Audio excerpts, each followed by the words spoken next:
Story is so powerful, and when we use story and we get to the end and say, does that make sense? And we do it in a way that is designed to be educational and inspirational, but also embeds us as the only logical choice, people are prone to say, oh my gosh, I need that. How much do you cost? Wendy would then get on the phone with the easiest sale in the world. These people were terrified to go. The organization was motivated to pay. Now she sold this product for $30,000. Minus the commission check, she made $27,000 for the easiest sale in the world. Now that's rapid growth.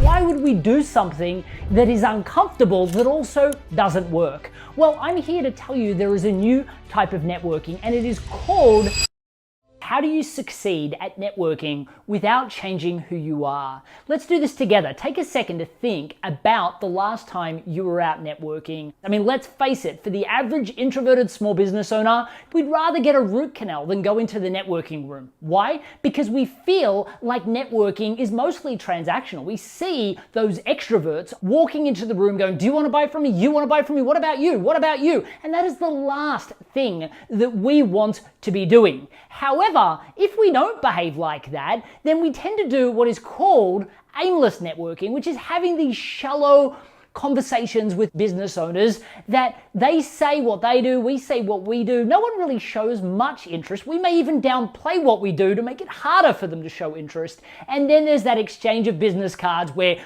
we then excuse ourselves to go out to the bathroom or to go to the bar to get away from them and them from us. And we then tell ourselves when we get home with our pile of business cards that we're not going to reach out to them. They'll reach out to us if they're interested. Of course, we never get a phone call and nothing ever happens with them. That's why we feel like networking is a waste of time, and why would we do something that is uncomfortable that also doesn't work? Well, I'm here to tell you there is a new type of networking, and it is called strategic networking. Now, strategic networking can be done in a way that actually leverages the strengths of an introvert while actually allowing us to sidestep the things that we don't like so much, like small talk. Now, the power of this is it actually leverages our ability to plan and prepare, our ability to listen, and our ability to empathize with people. See, when we go to networking events, firstly, there's a ton of planning and preparation that can be done before we go. These days, you can pretty much know who's going to be in the networking room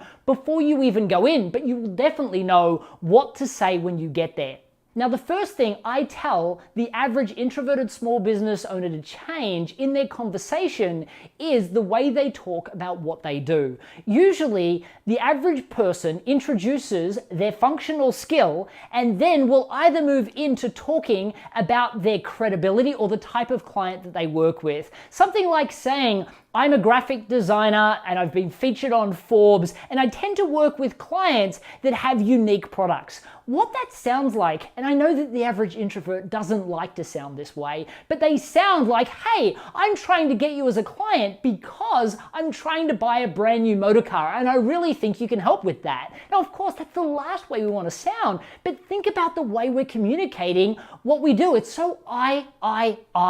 I always recommend that introverts talk about their passion and their mission for what they do. Make it more about the person that they're talking to or the impact that they want to have, as opposed to the functions and the credibility, which comes across as a resume. And especially for introverts who don't feel comfortable with self-promotion like me, it just feels horrible. So here's how I introduce myself. When somebody asks me what I do, firstly, I use what's called a unified message, and I'll talk about that in a second. But when somebody asks me what exactly that is, I will then respond with, well, one of the things I love to see more than anything in the world is an amazing introverted service provider business owner with enough talent, skill, and belief in themselves to go and start their own business. But one of the things I just hate to see, and it happens so often, is these people end up stuck in this endless hamster wheel of struggling to find interested prospects, trying to set themselves apart, trying to make the sale, believing that people only care about one thing, price. Now, do you know anyone like that? Now, of course they do, especially if I've done my planning and preparation beforehand. So when they respond with yes, I then say, well, I'm on a mission to help these introverted service providers realize that they can make amazing money doing what they love, love, but not by focusing on getting better at their functional skill, because usually they're amazing at that, but instead by focusing on the 3 things outside the scope of their functional skill that'll allow them to create the type of business that revolves around them, their family, and their life, not the other way around. Actually, let me give you an example, and then I'll move into a story. Now, here's what's different with this. I haven't talked about me, it's not braggy at all. I've talked about the way I serve others, the things I care about, and think about the energy difference. It would be very hard for me to say passionately that I'm a sales and marketing coach that has worked with organizations as large as Intel, but specialize in helping small businesses obtain rapid growth. But talking about what I love to see, what I hate to see, and the mission that I'm on, it's compelling. People are like, wow, I'm like that. Or they know someone. No one wants to introduce somebody to somebody else that doesn't fill them with energy. But if you share your passion and your mission for serving others and don't make it all about you, all of a sudden you'll have an impact like they've never experienced before. As I said, you then move into a story. Now, a story is so powerful. Firstly, it short circuits the logical mind and you speak directly to the emotional mind. Now, as introverts, we're always so mindful of not capitalizing on people's time, not talking too much, and stories gives us a huge advantage here. It means we can talk for longer and people will actually enjoy it. It also stops us getting into jargon and detail, which introverts tend. I mean, let's face it, we tend to overcomplicate things. Stories stop us doing that. On top of that, it activates what's called the reticular activating system of our brain, which means that our brain synchronizes with the person we're telling this story to, which creates artificial rapport that us as introverts can turn into real rapport. One thing studies say is while introverts struggle with that initial rapport, we're really good at creating long-lasting rapport, something you might say extroverts struggle with. So story is so powerful. And when we use story and we get to the end and say, does that make sense? And we do it in a way that is designed to be educational and inspirational, but also embeds us as the only logical choice,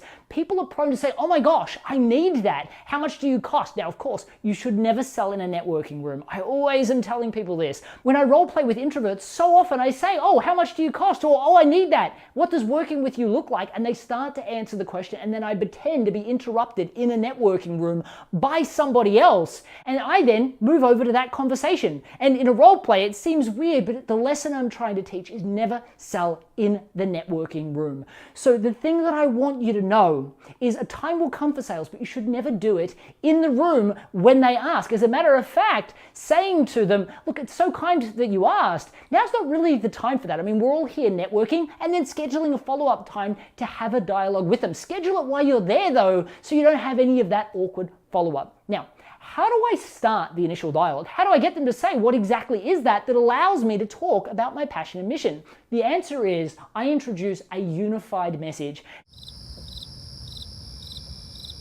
Now, I discovered this back in 2014 when I first moved from Australia to the United States. See, I made the decision that I was going to be a coach and I was going to work with introverts to help them obtain rapid growth. In the past, I'd always sold a product or service. Now, yes, I'd built 5 multi-million-dollar success stories. However, I never actually sold me before, and this was the first time. Well, now I'm going into networking rooms and people would ask me what I did and I'd say, I'm a sales trainer. And people would look at me like I was one step above a scam artist and explain that they're introverted and they could never learn sales or they had a bad experience with a sales trainer in the past. If I said I was a marketing coach, they would then say, oh, I need one of those. How much do you cost? Now I'm talking about price and I just met them. I was trying to find a way to get into talking about the value I provided through passion, mission, and story. And I realized that I needed to get out of the bucket. See, a great example of that is a client of mine, Wendy, came to me and she said, look, for the longest time, I've been able to charge $50 to $80 an hour for a private consultation.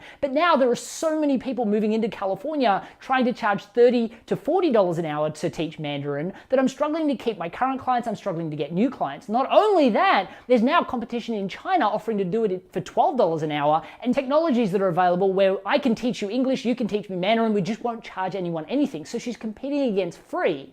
So I said to her that what we needed to do was avoid the battle altogether, because if she goes into a networking room and said that she taught Mandarin, that would go straight straight into a conversation about price. So I looked at all the people that she'd worked with over the years, and she'd worked with hundreds, but what I realized is that of those hundreds of people, there were 2 people specifically that she helped with far more than just language tuition. These were executives that were being relocated across to China, and she helped them understand really 3 pretty amazing things. The first was the difference with rapport in China versus the Western world.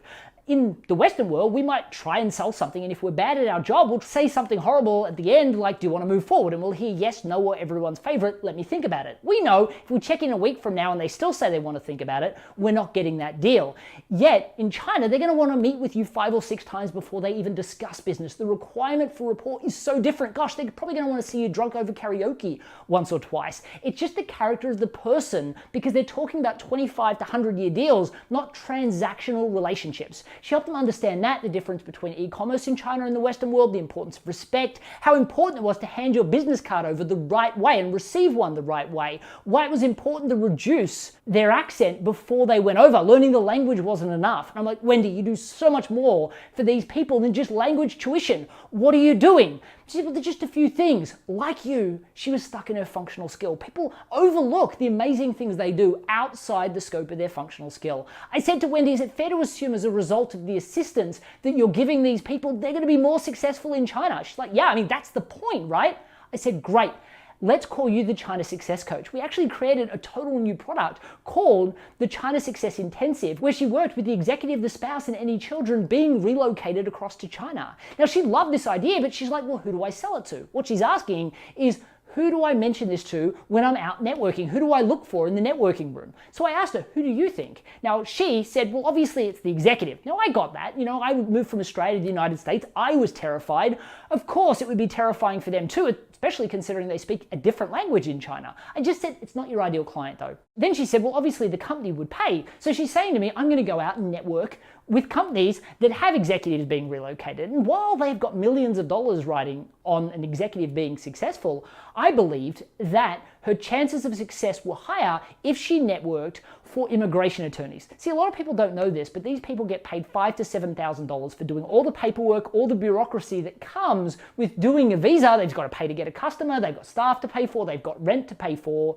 And I decided that this was the group that she would be able to make the most money out of. So she went to networking rooms and she would introduce herself as the China Success Coach.